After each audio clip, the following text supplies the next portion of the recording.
So hey guys, welcome back to new video. आज मैं आप सभी के लिए कुछ और बेहद ही खौफनाक कहानियाँ लेकर आ गया हूँ।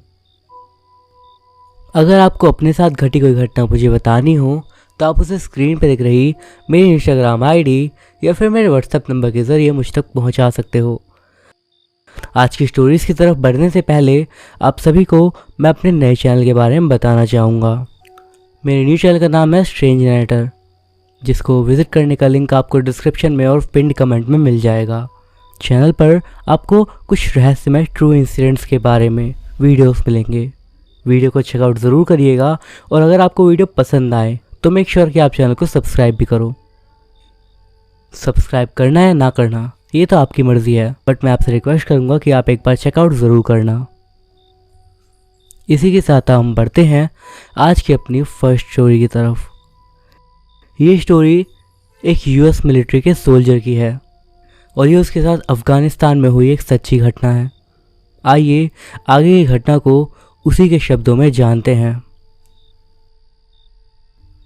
घटना की तरफ बढ़ने से पहले मैं आप सभी को थोड़ा कहानी का बैकग्राउंड बता देता हूँ।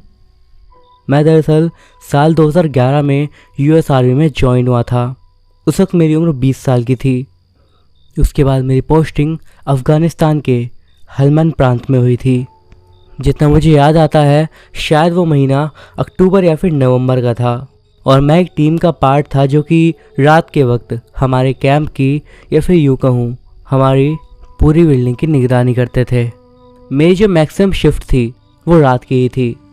रात के समय सारे ही गार्ड्स आपस में रेडियो चैनल के ज़रिए कनेक्ट करते थे और कोई भी खतरा नज़र आने पर एक दूसरे से बातचीत करते थे और उसके हिसाब से एक्शन लेते थे।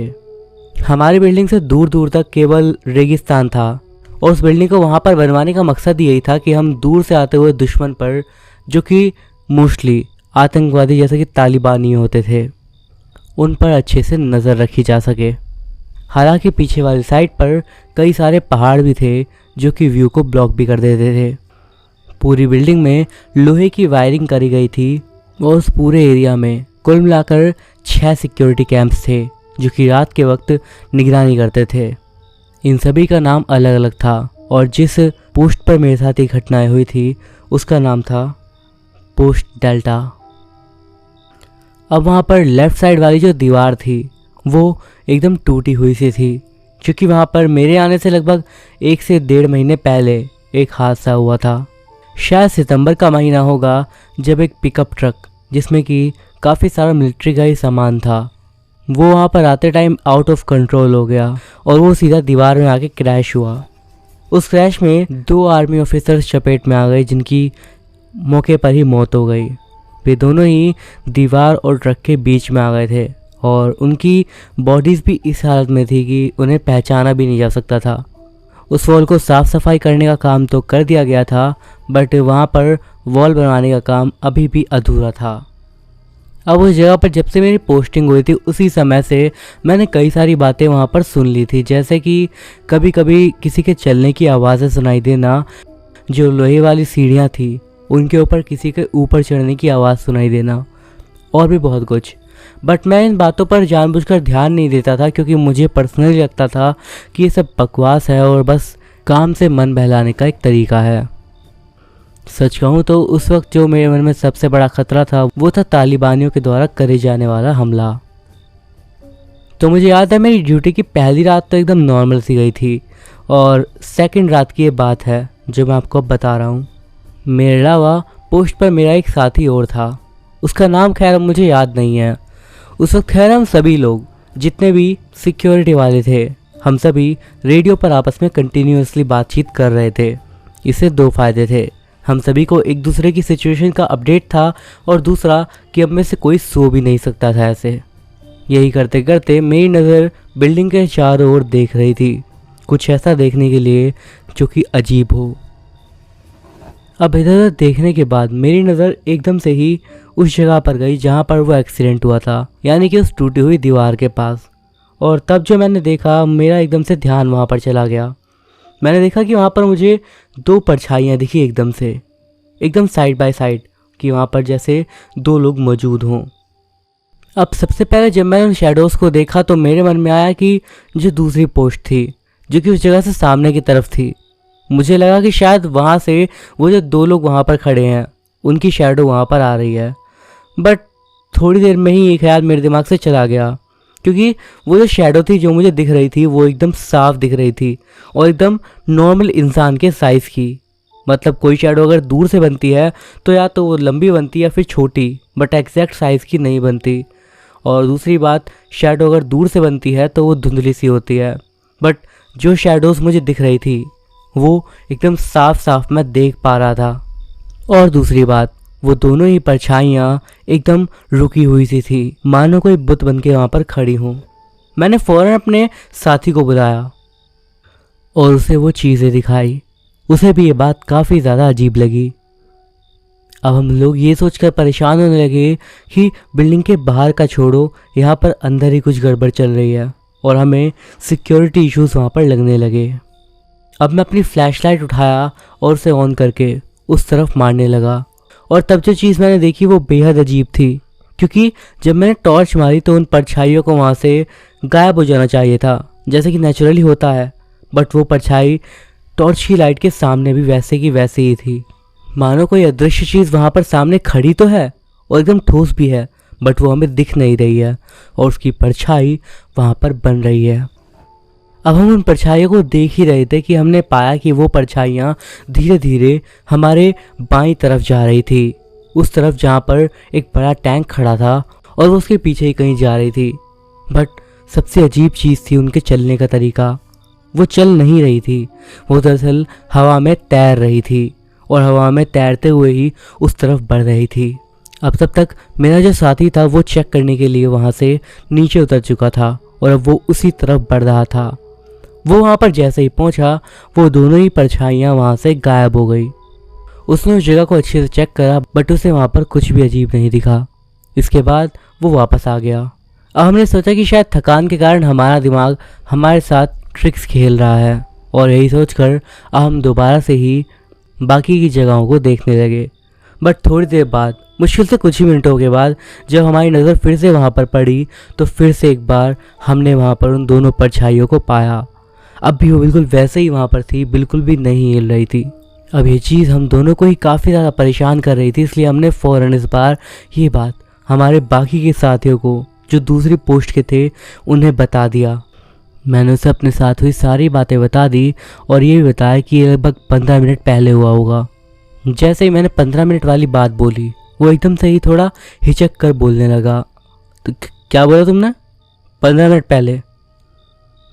मैंने कहा हाँ। और उसके बाद एकदम से ही मेरी नज़र मेरे हाथ में मौजूद मेरी घड़ी पर गई और तब मैंने देखा कि मेरी घड़ी में सुबह के 3:15 हो रहे थे। अब मैं आपको बताना चाहूँगा कि मैं हमेशा से ही पैरानॉर्मल और इन सब चीज़ों को मानता रहा हूँ, और पर्सनली जो उस वक्त मैंने फ़ील करा वो एक सच्चा डर था, क्योंकि मुझे साफ साफ लग रहा था कि शायद ही 15 मिनट पहले ही 3 बजे के आसपास मैंने 2 आत्माएं देखी, क्योंकि वो समय भी कुछ ऐसा ही था, द डेविल्स आर। इसके बाद मैं और कुछ भी नहीं बोल पाया। सुबह 4 बजे तक हम दोनों को ही वहाँ पर वो परछाइयाँ थोड़ी थोड़ी देर में दिखाई देती। हम दोनों ने ही आपस में बात करके ये फैसला करा कि शायद ये दोनों आत्माएं उन्हीं 2 सोल्जर्स की थी जिनकी मौत लगभग 1 महीने पहले ही वहाँ पर एक्सीडेंट में हुई थी।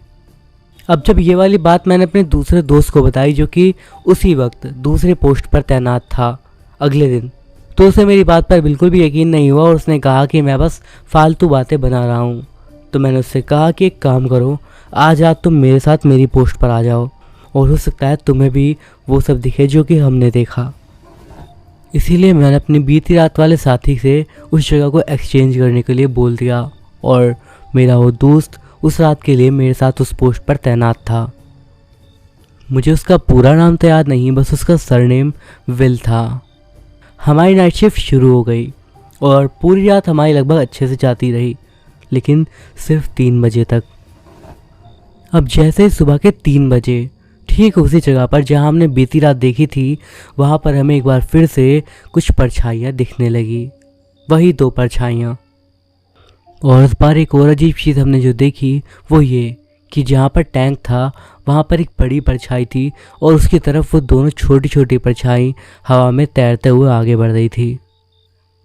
अब विल को भी ये चीज़ काफ़ी ज़्यादा अजीब लगी, बट उसने कहा कि मैं इस चीज़ को देख कर आता हूँ कि आखिर चक्कर क्या है, कहीं ये कुछ और तो नहीं।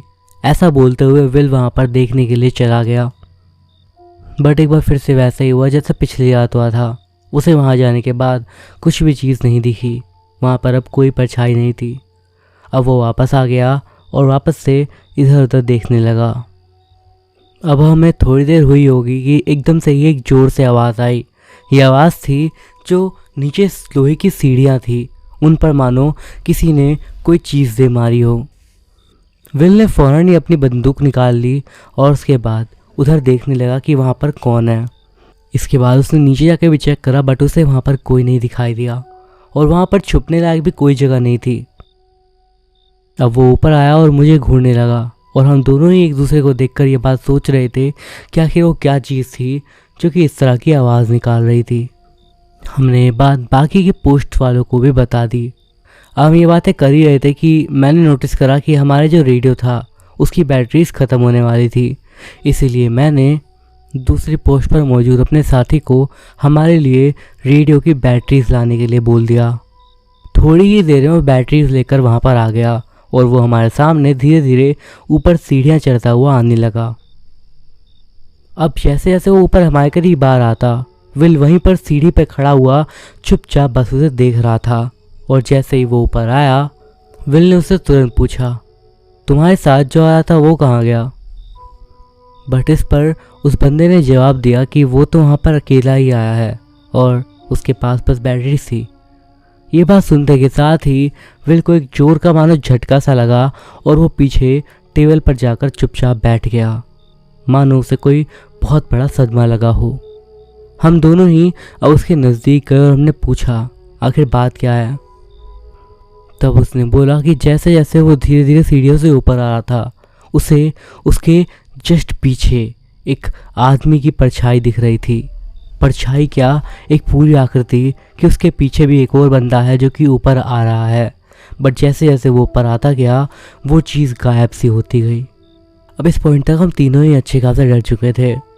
अगले दिन हमने उस पोस्ट पर वापस काम करने से मना कर दिया और मैंने भी अपनी पोस्ट चेंज करवा ली। विल को भी अब पूरी तरह यकीन हो गया था कि वहाँ पर कुछ न कुछ तो गड़बड़ थी। अब जब मैंने अपनी पोस्ट वहाँ से चेंज करी, उसके बाद मेरे साथ तो कुछ नहीं हुआ और कुछ हफ्ते शांति से बीते। बट वहाँ पर हमारा एक फ्रेंड है, काइल। हमारी बिल्डिंग के पास में ही एक और छोटी बिल्डिंग है जहाँ पर काइल का ग्रुप रात में डिफेंस का काम संभालता है। और काइल ने अपने साथ हुई कुछ बातों के बारे में हमें बताया, जिन्हें सुनकर हमारे रोंगटे खड़े हो गए। उसने कहा कि वो थोड़ा चिल करने के लिए वहाँ पर बिल्डिंग की छत पर गया था और वहाँ पर जाने के बाद उसने अपनी सिगरेट को जलाया और इधर उधर देखने लगा। तब उसकी नज़र थोड़ी दूरी पर गई तो उसने देखा रेगिस्तान की मिट्टी धीरे धीरे एक छोटे से एरिया में इकट्ठा होकर धीरे धीरे आगे बढ़ रही थी। अब ये चीज़ देखने में थोड़ी अजीब थी। उसने कहा कि वो लगातार उसी को देखता रहा और थोड़ी ही दूर में जाने के बाद वो जो रेत सी हवा में उड़ रही थी, थोड़ा धुआं टाइप का, वो एकदम से ही एक इंसान की आकृति में आ गया और एकदम से ही वो पूरी तरीके से इंसान जैसा बन चुका था। ये देखते ही काइल के तो रोंगटे खड़े हो गए थे। उसने कहा कि वो जो भी चीज़ थी वो वहाँ से उसकी आंखों के सामने से इंसानी रूप में रोड के दूसरी तरफ गई और उसके बाद कहीं गायब हो गई। इसके अलावा हमारे एक और साथी जो कि अफ़गानिस्तान में ही थे, उनके साथ भी वहाँ पर एक अजीब और डरावनी घटना घटी। अब एक दिन वो, मैं और वहाँ का लोकल एक अफ़गानी बंदा जो कि हमारा एक तरीके से दोस्त ही था, हम सभी लोग वहाँ पर बातें कर रहे थे कि किस तरीके से कई सालों से, कई 100 सालों से अफ़गानिस्तान में सिर्फ लड़ाइयाँ चल रही हैं, बस कत्लेआम होता है और लोग मारे जाते हैं और ये सिलसिला कभी रुकने का नाम ही नहीं ले रहा। और इसी कारण शायद उस जगह पर एक नहीं बल्कि ऐसी कई सारी आत्माएं हैं जिनको शांति नहीं मिली है और वो बस इधर से उधर भटकती रहती हैं। तब वो जो अफ़गानी बंदा था उसने बताया कि उसने भी अपनी ज़िंदगी में कई बार ऐसी चीज़ें देखी हैं जो कि वहाँ पर होती ही नहीं थी। उसने बताया कि उसके पापा की डेथ एक आतंकवादी हमले में हो गई थी, बट उसके कई साल बाद एक दिन रात के समय उसके पापा की आत्मा घर के सभी लोगों को दिखाई दी। और इतना ही नहीं, वह आत्मा उनके घर के अंदर आई और रात के समय एक खाली पड़े बिस्तर पर जाकर लेटी भी और उसके बाद कहीं गायब हो गई। कुछ महीनों के बाद मैं तो अफ़गानिस्तान से वापस यहाँ पर आ गया, बट शायद वो घटनाएं मेरे मन से बाहर निकली ही नहीं कभी। अब मैं जब वापस यूएस आया उसके बाद भी हमेशा मेरी आंखें 3 बजे के बाद अपने आप ही खुल जाती, और जब भी मैं अकेला होता उस वक्त मुझे एक इंटेंस फीलिंग आती कि कोई मुझे देख रहा है।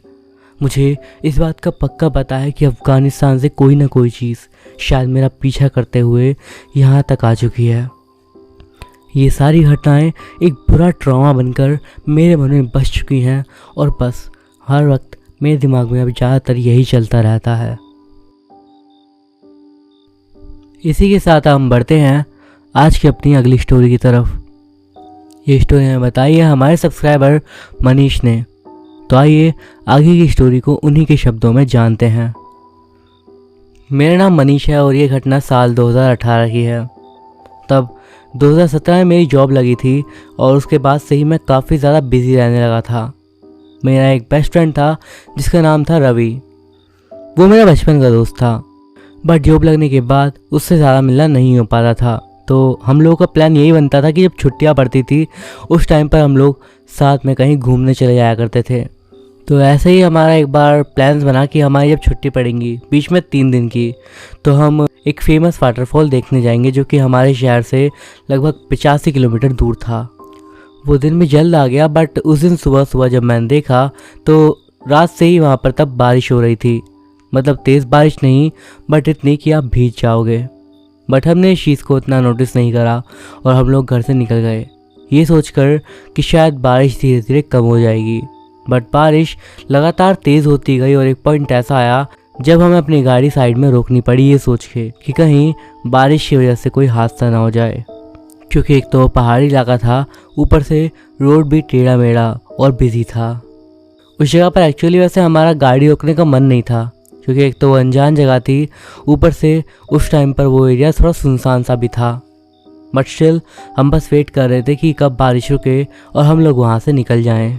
वेट करते करते हम दोनों ही आपस में कुछ बातचीत कर करके बात बात पे हंस रहे थे, और तब एकदम से ही कार के अंदर बैठे बैठे ही हमें ऐसा लगा कि किसी ने पीछे से गाड़ी को धक्का देने की कोशिश करी हो। अब एकदम से ही काफ़ी ज़्यादा अजीब था। हम दोनों ही फ़ौरन गाड़ी से उतरे और पीछे देखने लगे, बट वहाँ पर कोई भी नहीं था। डर की बात ये थी कि हमारे थोड़ा सा ही आगे एक खाई थी। हमें लगा कि शायद लगातार बिजली कड़कने के कारण हमें ऐसा फील हुआ होगा, या फिर कोई हल्का भूकंप आया होगा, क्योंकि उस एरिया में भूकंप वगैरह आना एक नॉर्मल सी बात थी। इसके बाद बारिश थोड़ी कम हो चुकी थी, तो हम लोग गाड़ी में बैठकर वहाँ से निकलने के लिए तैयार थे और जल्दी हम वहाँ से निकल भी गए। हम लोग अपने घर से सुबह सुबह निकले थे और लगभग 11:30 बजे के आसपास तक हम लोग वहाँ पर पहुँच चुके थे, सब बारिश की मेहरबानी। बट वहाँ पर हम जितने टाइम रुके वहाँ पर हमने कुछ ऐसी चीज़ें देखी जो बेहद अजीब थी। सबसे पहली, जब वहाँ पर पहुँचे ही थे तब हमारी नज़र एक आदमी पर गई जो कि रोड के साइड में बैठा था। हमें नहीं पता था वो क्या कर रहा था। देखने में लगभग उसकी उम्र 50-55 साल की लग रही थी। तब हमारी नज़र उसके थोड़ा सा आगे गई। उसके सामने एक कुत्ता था जो कि शायद किसी गाड़ी के नीचे आने से मर गया था और उसकी डेड बॉडी वहाँ पर काफ़ी गंदी हालत में पड़ी हुई थी। हमने देखा कि वो आदमी जो उसके सामने बैठा है वो उसमें से उसके मांस को धीरे धीरे उठाता और उसे कच्चा ही खाने लगता। ये चीज़ देखकर हमारा मन इतना ज़्यादा ख़राब हो गया कि बस हम कुछ बोलने के लायक भी नहीं थे और हम लोगों ने फ़ौरन ही वहाँ से गाड़ी को आगे कर लिया।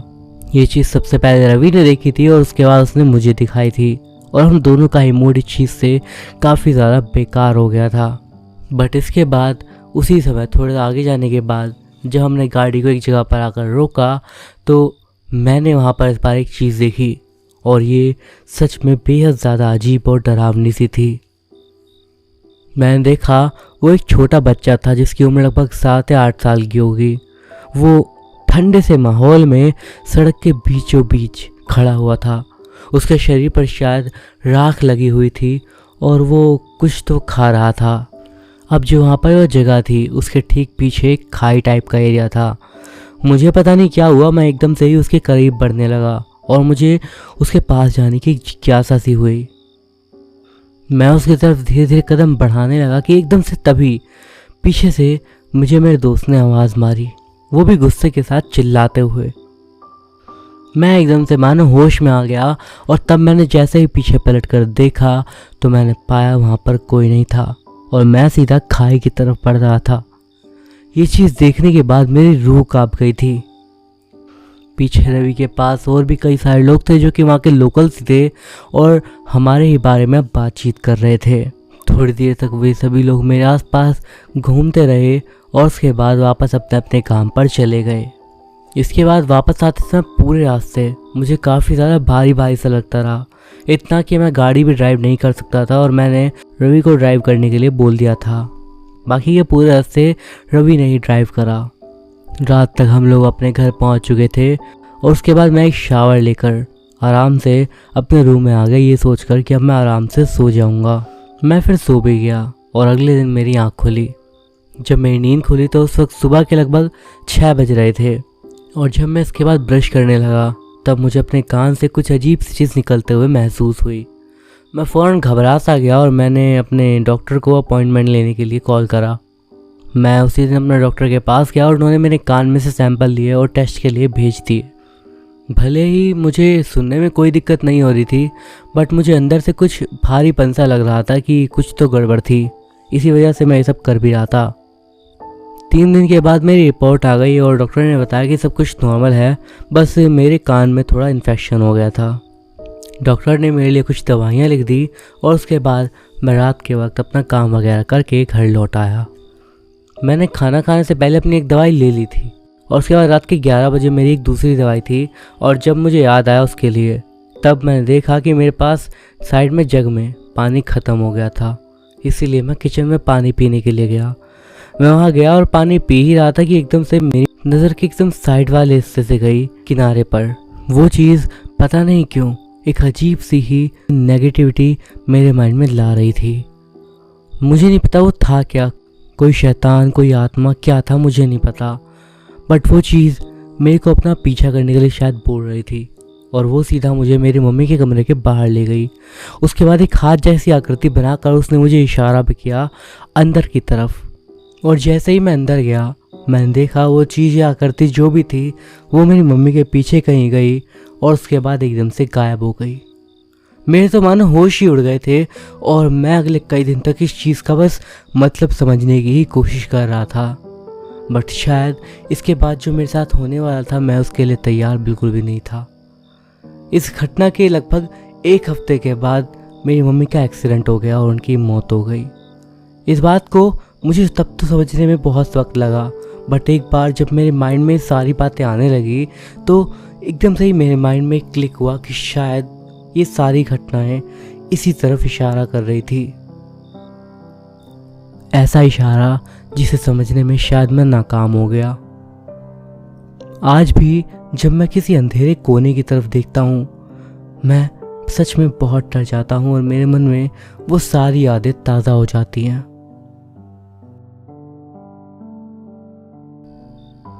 बात करीब 2003 की है, सुरदासपुर नामक गांव की, जहाँ की जनसंख्या लगभग 2000 के आसपास की थी। उसी गांव में अरुण और तारा नाम के 2 दोस्त थे। अरुण और तारा विद्यालय साथ में पढ़े और महाविद्यालय की पढ़ाई भी साथ में कर रहे थे। वे दोनों एक दिन अपने महाविद्यालय से गांव सुरदासपुर लौट रहे थे, पर बारिश का मौसम था और गांव में बिजली नहीं रहती थी और वे उस दिन बहुत देर से गांव की ओर आ रहे थे। गांव के घर में शादी हो रही थी। रात का समय था और तभी अचानक जिस लड़की की शादी थी वो दुल्हन के वेश में अपने घर के 3रे मंजिल से छलांग लगाकर अपनी जान दे देती है। तारा और अरुण ने इस घटना को अपनी आंखों से होते हुए देखा और वो दोनों बहुत ही डर गए। डरने की वजह से वो अपने घर की ओर भाग कर जाने लगे। तारा अपने घर गई और अरुण अपने घर। उसके बाद से दोनों हमेशा डरते रहते थे। एक दिन उनके घर वालों ने उनके इस बर्ताव की वजह पूछी तो उन्होंने कुछ भी नहीं बताया। वे समय के साथ साथ इस बात को धीरे धीरे भूलने लगे। पर अचानक मरी हुई दुल्हन की आत्मा गांव में भटकने लगी और लोगों की हत्या करने लगी। पर वो ऐसा क्यों कर रही है और उसे को क्या चाहिए, ये बात कोई नहीं जानता था। पर अरुण और तारा का डर वापस जाग गया क्योंकि उन्होंने उसे मरते देखा था। ऐसे ही दिन और रात बीतते गए और तारा और अरुण गांव से शहर की ओर आ गए। और अब तारा अपने जीवन में आगे बढ़ने के लिए मुंबई और अरुण बेंगलोर आ गया। पर गांव की हालत बहुत नाजुक थी। गांव में दुल्हन को लोग डरावनी दुल्हन के नाम से पुकारने लगे। डरावनी दुल्हन तभी लोगों को नजर आने लगती थी जब किसी के घर में शादी होने वाली होती थी। डरावनी दुल्हन अपना शिकार बनाती थी, वो उन्हें दर्दनाक मौत देती थी, जैसे कि शरीर के 2 टुकड़े कर देना और नदी में डुबोकर मार डालना। पर ये दुल्हन केवल शादी करने वालों को ही मारती थी, बाकियों को नहीं। ऐसा क्यों? गांव में डर बना हुआ था और लोग गांव से बाहर जाकर शादी करने लगे और डरावनी दुल्हन के डर को बंद करने का तरीका ढूंढ लिया। पर कौन जानता था कि डरावनी दुल्हन को पूरी तरह से नहीं भगाया गया है। लोग कहने लगे कि गांव को किसी का श्राप लग गया है। कुछ समय के बाद अरुण और तारा अपने गांव आए और उन लोगों ने देखा कि आज भी वहां पर डरावनी दुल्हन का खौफ बना हुआ है।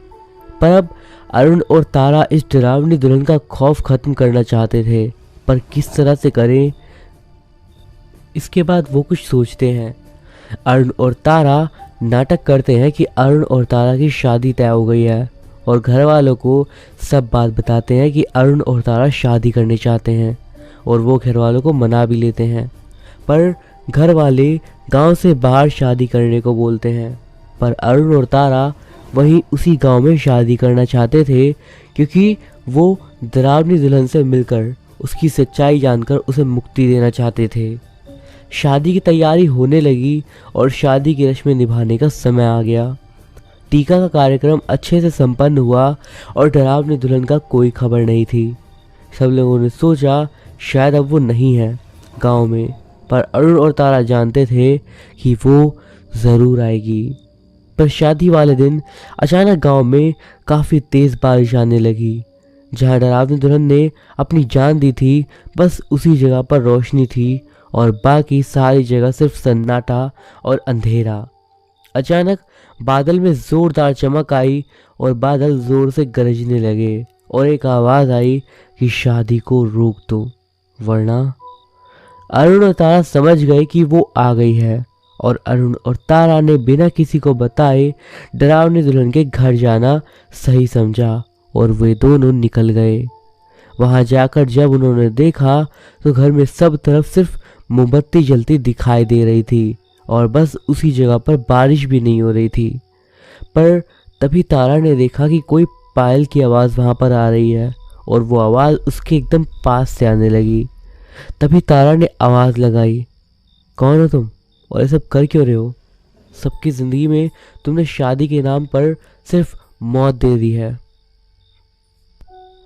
तभी एक लड़की सीढ़ियों से नीचे उतरते हुए आती है और तारा को कहती है, अच्छा किया जो तुम लोग यहाँ आ गए, अब मरने को तैयार हो जाओ। और डरावनी दुल्हन के हाथ तारा की तरफ बढ़ते हैं उसे खींचने के लिए, पर तभी अरुण तारा को अपनी ओर खींच लेता है और अचानक पूरे गांव वाले अरुण और तारा को ढूंढते ढूंढते डरावनी दुल्हन के घर आते हैं और वो लोग उस डरावनी दुल्हन को देखकर डर जाते हैं। पर अरुण और तारा उन्हें समझाते हैं कि डरिए मत, अभी अपनी सच्चाई बताएगी। डरावनी दुल्हन ये बात सुनकर बहुत ज़ोर ज़ोर से चिल्लाने लगती है और अचानक से बादल काफ़ी तेज़ गरजने लगते हैं। फिर अरुण उसे हनुमान जी की छोटी सी माला दिखाता है जिससे वो डर जाती है और शांत होने लगती है। अरुण उसे कहता है, तुम शांति से एक जगह बैठ जाओ वरना ये माला तुम पर फेंक दूंगा और तुम जल जाओगी। तभी वो शांत होकर एक कोने में बैठ जाती है और अपनी आप बीती बताने लगती है कि वो डरावनी दुल्हन कैसे बनी। वो बताती है कि वो बहुत शांत और सरल स्वभाव की थी। उसके माता और पिता एक सड़क दुर्घटना में मर गए और उसके चाचा ने उसे पाल पोस कर बड़ा करा और फिर उसे एक डॉक्टर बना दिया और बड़ी खुशहाल जिंदगी प्रदान कर दी उसे। उसके चाचा से बस एक गलती हो गई और वो उस गलती की शिकार हो गई। उसके चाचा ने उसकी शादी तय कर दी थी, पर परिवार वालों के कहने पर उसके चाचा ने उस लड़के के बारे में पता लगाना ज़्यादा सही नहीं समझा और जल्दबाजी में रिश्ता तय कर दिया। शादी हो गई और दहेज में उसके चाचा ने लड़के के गांव में जो घर है वो देने का तय करा, पर उसके चाचा की तबीयत उन्हें धोखा दे गई और वो जल्द ही ऊपर वाले के पास चले गए। अब उस डरावनी दुल्हन के पति ने उस डरावनी दुल्हन से घर के कागजात मांगे तो दुल्हन ने मना कर दिया, क्योंकि वो घर उसके चाचा ने बनवाया था और वो उनके निशानी के तौर पर उसे अपने पास रखना चाहती थी। पर उसका पति मानने वाला नहीं था और अचानक से वो उसे मारने पीटने लगा। रोज़ रोज़ उसके हाथ को गर्म पानी में वो डुबा देता था और उसे पट्टे से बेल्ट से बहुत मारता था। वो तंग आकर अपनी जान देने गई तो उसके पति ने उसके अब वो ऐसी जिंदगी जीना नहीं चाहती थी। तभी उसने जैसे तैसे अपनी ज़िंदगी को ख़त्म करने का फैसला किया और वो जिस लिबास में अपने मायके से ससुराल में आई थी उसी लिबास में मरना चाहती थी। और वो जिस दिन गांव आई और दुल्हन के लिबास पहनकर अपनी जान देना चाही तो उस दिन उसी के घर में उसके पति के दोस्त की शादी किराए में गांव में कर रहे थे। बिना किसी से मिले वो और बिना किसी को कुछ बताए वो तीसरी मंजिल पर गई और उसने वहां से कूदकर अपनी जान दे दी। उसी घटना को अरुण और तारा ने देख लिया था। उसने कहा कि मुझे शादी से नफरत हो गई थी और शादी करने वालों से भी, इसीलिए मैंने सबको मारना ही सही समझा। मेरी आत्मा भटक रही है और ये भटकती रहेगी। इसके बाद वो गायब हो गई और अरुण और तारा समझ नहीं पा रहे थे कि उससे कैसे छुटकारा पाया जाए या फिर उसे किस तरह मुक्ति दी जाए। तभी उस घर के मालिक का पता लगाकर अरुण ने उनसे पुराने वाले मालिक का पता लगवाया और जब वो उस डरावनी दुल्हन के पति के पास तक पहुंचा और उसे पकड़कर गांव ले आया और गांव वालों के सामने उसे डरावनी दुल्हन को सौंप दिया और कहा, लो ये है तुम्हारा गुनहगार, इसने किया तुम्हारे साथ गलत, ना कि गांव वालों ने।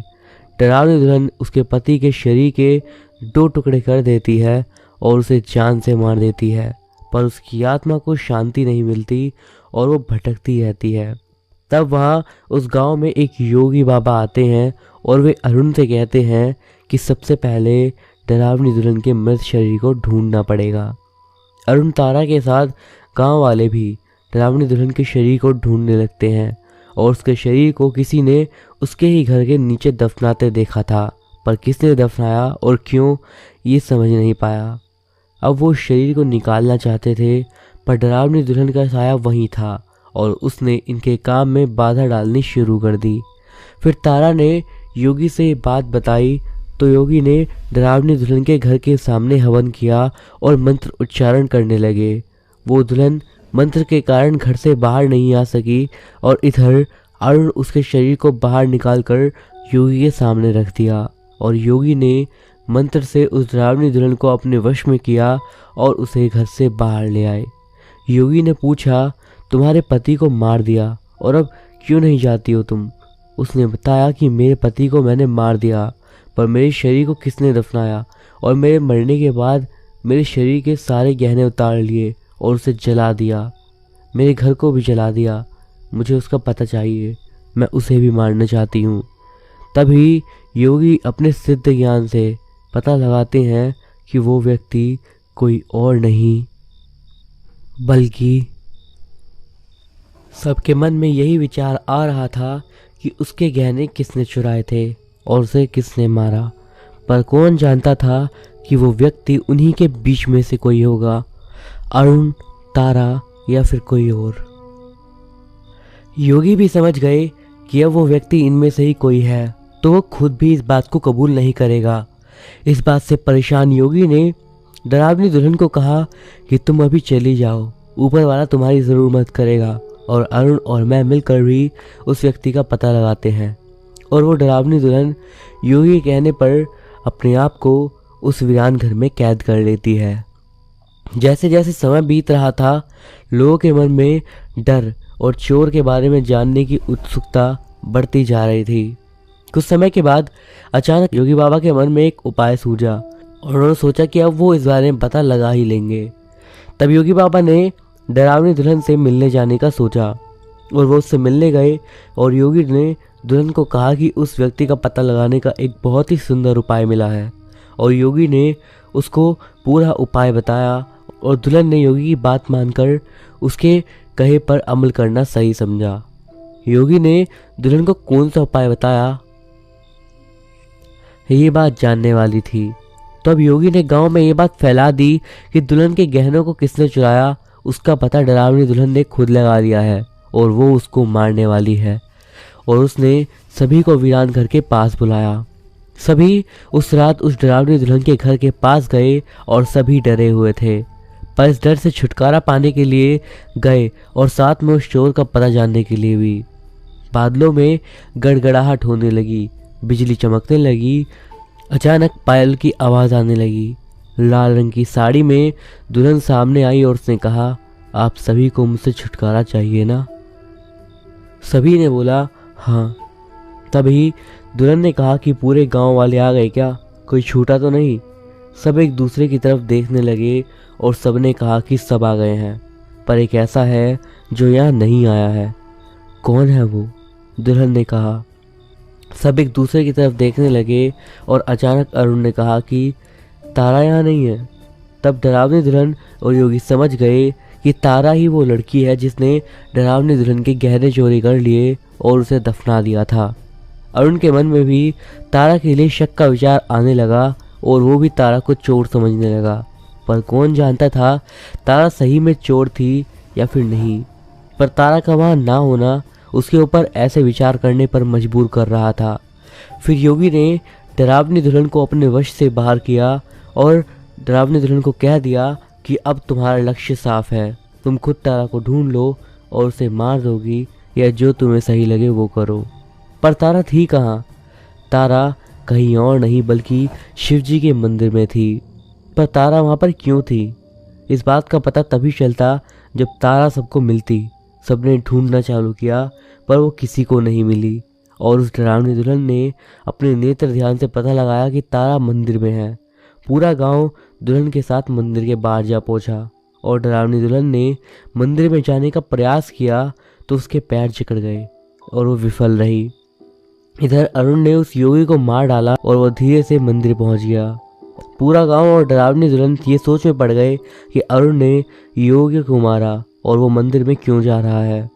दोस्तों, बात ऐसी है कि असल में अरुण ही चोर है और वो तारा के साथ मिलकर इस काम को अंजाम दिया था। अब आप सबके दिमाग में ये बात आ रही होगी कि ये चोर था और उसने कब ऐसा किया और क्यों इतना योगी का साथ देकर उसी को मार डाला। तो दोस्तों, अब आपको बताते हैं कि अरुण और तारा जब महाविद्यालय से पढ़ाई पूरी करके घर आ रहे थे, उसी दिन डरावनी दुल्हन ने आत्महत्या कर ली थी। ये देखकर वो घर भागे, पर जाने से पहले दोनों ने एक बात पर गहन विचार किया। दुल्हन को मरा देख जो शादी हो रही थी वो तो नहीं होगी और सब डर के भाग जाएंगे और उसके बाद ही सब काम किया जाएगा। अब अरुण और तारा घर जाकर थोड़ी देर के बाद जब माहौल शांत हो जाता है तब उस डरावनी दुल्हन के पास जाकर उसके गहने चोरी कर लेते हैं और उसे दफना देते हैं। इस काम में वो दोनों भागीदार रहते हैं। अरुण और तारा शहर जाकर जो करते हैं वो उनके स्वयं के पैसों से अपितु उस डरावनी दुल्हन के गहने बेचकर करते हैं। कुछ खरीदना, कुछ पाना, रिश्वत देना सभी इसी पैसों से हुआ। अब वो शादी करने नहीं आए थे बल्कि शादी के बहाने गहने लेने आए थे जो कि बचे हुए थे यहाँ पर, और वो गहने उस डरावनी दुल्हन के घर में छुपाए गए थे। पर दुल्हन को इस बात का पता इसलिए नहीं लगा क्योंकि उस पोटली में भगवान हनुमान की मूर्ति को रखा गया था जिस पर दुल्हन की नज़र नहीं पड़ पाती थी और वो गहने सुरक्षित थे। शादी के बहाने दुल्हन को उसके घर से बाहर लाना और गहने चुराना अच्छा विचार सोचकर उन लोगों ने सब प्लान किया। पर योगी की वजह से पूरा मजा किरकिरा हो गया। ना गहने मिले और ना ही वो वापस शहर जा पाए। अब मंदिर में डरावनी दुल्हन को सब समझ आ गया और उन्हें मारने के लिए उसे मंदिर में प्रवेश करना था।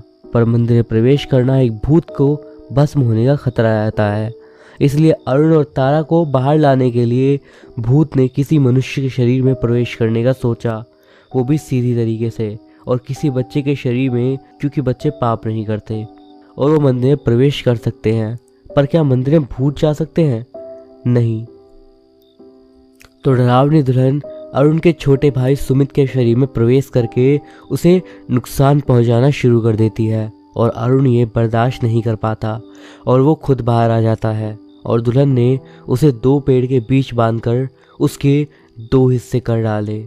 तारा समझ गई कि दुल्हन को उसके किसी परिवार के सदस्य को नुकसान पहुंचाकर तारा को मंदिर के बाहर लाएगी, इसलिए वो जल्द से जल्द घर वालों को मंदिर के अंदर बुला लेती है। जैसे ही वे आगे बढ़ते हैं, हर तरफ उन्हें दुल्हन ही दुल्हन दिखती रहती हैं और वो आगे नहीं बढ़ पाते। दुल्हन ने तारा को बाहर आने में मजबूर कर दिया और तारा को भी अरुण की तरह भयानक मौत मिली और डरावनी दुल्हन आसमान से होते हुए ब्रह्म में विलीन हो गई। इसके बाद सुरदासपुर में डरावनी दुल्हन का डर और साया हमेशा के लिए खत्म हो गया।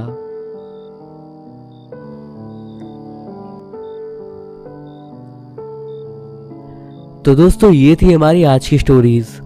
वीडियो आपको कैसा लगा मुझे कमेंट्स के ज़रिए ज़रूर बताइएगा।